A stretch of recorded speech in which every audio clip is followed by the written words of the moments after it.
end of the Union is nigh. Well, perhaps not right nigh, but with 45% of Scottish voters choosing to secede from the United Kingdom, it cannot be far off. Britain, once a tightly knit multinational state at the heart of a global empire, is now a centrifuge.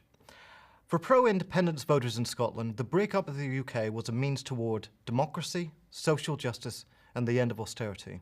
It was a way to protect the remnants of the welfare state and the National Health Service from Westminster cuts. How have the British media represented this battle? Have they contemplated Scotland's democratic dilemmas with the maturity, seriousness and objectivity that, after all, characterises all of our newspapers and broadcasters? Here is a clue.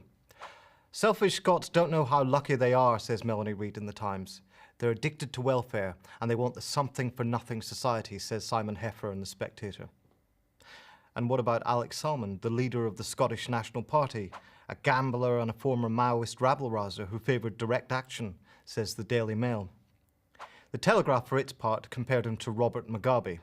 But perhaps this is too easy. Jock bashing has long been a pastime of right-wing English pundits, similar to the regional loathing that is applied to Wales and the north of England. It is arguably a proxy for class hatred and has always played a part in Britishness. But in fact, most of the British media, from the most conservative, the Daily Mail, to the most liberal, the Guardian, adopted the traditional unionist position associated with one of the Westminster parties, be it the Tories or Labour. Not only that, but those media which have no party political allegiance, such as the BBC and the business press, were arguably even more pro-union than the rest. In the UK, the only major media openly supporting independence was the Scottish Herald. Why should this be? Let's begin with the BBC and its famous impartiality and objectivity. Scottish independence campaigners entertain a particular boiling contempt for the corporation, seeing it as a loyal mouthpiece of the establishment and the Westminster parties.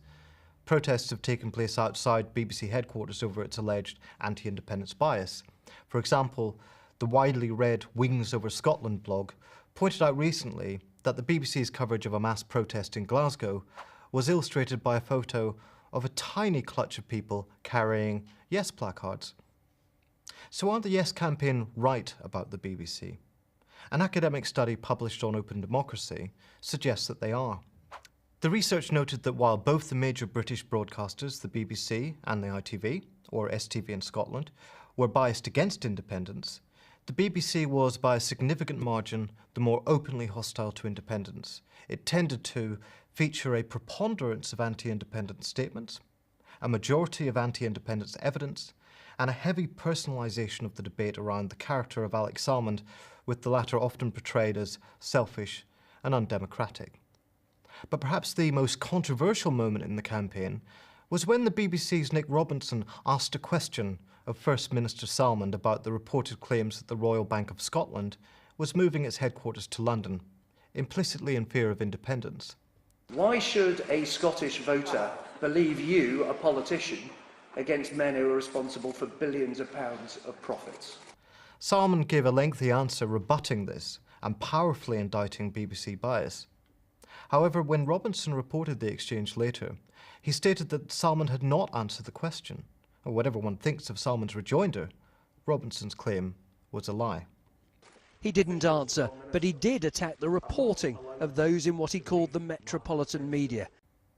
This is not the first time that such findings have indicted the BBC's reporting. Similar research by the academics Greg Philo and Mike Berry detected systematic pro-Israel bias in the corporation's reporting from Israel-Palestine, which left viewers with a potpourri of utterly false impressions which tended to support the Israeli side.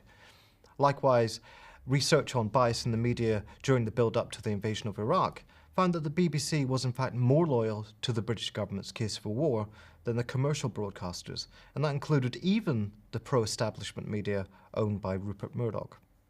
Why? The BBC is in principle publicly owned and paid for by licence fee holders. It has an explicit commitment to neutrality in its reporting. But it is also an arm of the British state, linked to and dependent upon the authorities in Westminster for its news. Apart from the BBC, the business press was perhaps the most vociferously anti-independence wing of the British media. This is unsurprising. A British Chambers of Commerce survey found that 85% of UK businesses thought that Scotland should remain in the UK. So with business elites rallying behind the UK and the independence campaign strongest in working class areas of Glasgow and Dundee, it seems that there is a clear class division here. The Economist distinguished itself as the voice of business. It ran a series of scare stories warning in one famous cover that Scotland would become Skintland, from the high-interest lands to the lone lands, from Glasgow to Edinburgh. Another cover featured a fairly standard 19th century depiction of a jock with saltire face paint, ginger wig and tartan get-up. This was its representation of foolish Braveheart nationalism, as if Scottish voters were blind, irrational patriots hypnotised by the St Andrew's Cross, proving that the publication failed to understand the movement it was set against. Even supporters of the No campaign, such as the former First Minister Henry McLeish, have been embarrassed by the publication's patronising disdain for Scottish voters. Nonetheless, the points it made were widely shared in the business press. An independent Scotland would be a small nation in a turbulent world, susceptible to financial shocks, with higher borrowing costs and overly dependent upon oil revenues for the Scandinavian-style welfare state that Alex Salmond promised. And indeed, these points, lathered with falsehood, were repeated by rote in the No campaign's literature. Of course, there should be no doubt that the London-based capitalist press, from the Financial Times to City AM to The Economist, are primarily concerned about the well-being of ordinary Scottish citizens. Nonetheless, there are other reasons for them to be concerned. After all, the breakup of Britain has profound consequences for the capital invested in Britain, and particularly for the global prominence of the City and London as a hub of international finance. As City AM put it, reporting on the worries of London-based banks, a yes vote would lead to a sharp hit to sterling, and even with a no victory of around 55%, the resulting background hum of political uncertainty could prove damaging. Sterling and gilt investors should take note. Still, business might have been reluctant to play its role too openly. In a post-referendum report on the No campaign, the Financial Times disclosed that it required a last-minute push by David Cameron, including a reception in Downing Street and a series of phone calls described as very persuasive. Such arm-twisting resulted in a string of businesses issuing warnings about independence, which the media faithfully amplified. In a way, one could argue that the commercial media have every reason to align with the concerns of business and the government. They are, after all, barring the BBC, businesses themselves. They rely on advertising revenue from other businesses. Their editors move in the same circles as businessmen and statesmen. Westminster politicians have easy access to the press in a way that yes voters on Glasgow council estates really don't. But then there is a complexity in all this, and that is the position of Murdoch's organ, The Sun. While The Sun is a traditionally conservative paper ever since Mrs Thatcher took the leadership of the Conservative Party, it has not been as predictably loyal in this case. On the contrary, the Scottish Sun shifted from being a determined opponent of independence to being an ally of Alex Salmond after the SNP's sweeping election victory in 2011. However, on the brink of the referendum, the Scottish Sun did not choose to back independence, instead taking an uncharacteristically equivocal view, stating that it trusted Scottish voters to make the right choice. What explains this peculiar position on the part of Murdoch's mouthpiece? Put most simply, business. While the BBC is ultimately loyal to the British state, the Sun is ultimately loyal to its proprietors' profits, which it exists to serve. Murdoch makes a habit of backing winners, just as he did when his paper switched to supporting Labour before its landslide election victory in 1997.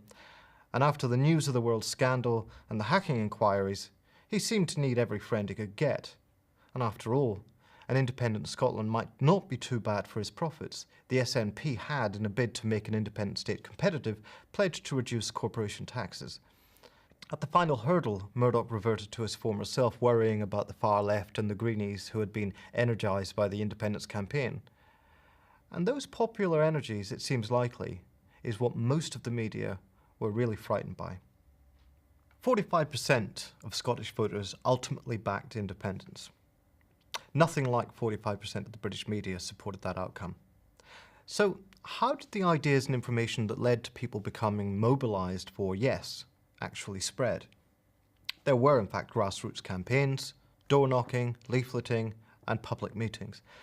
But the internet really threw a spanner in the traditional works of the media.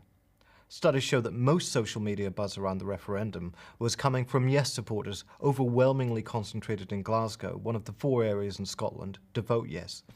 And indeed, there are a host of popular blogs and websites dedicated to making the case for independence and highlighting the falsehoods and propaganda of the mainstream media.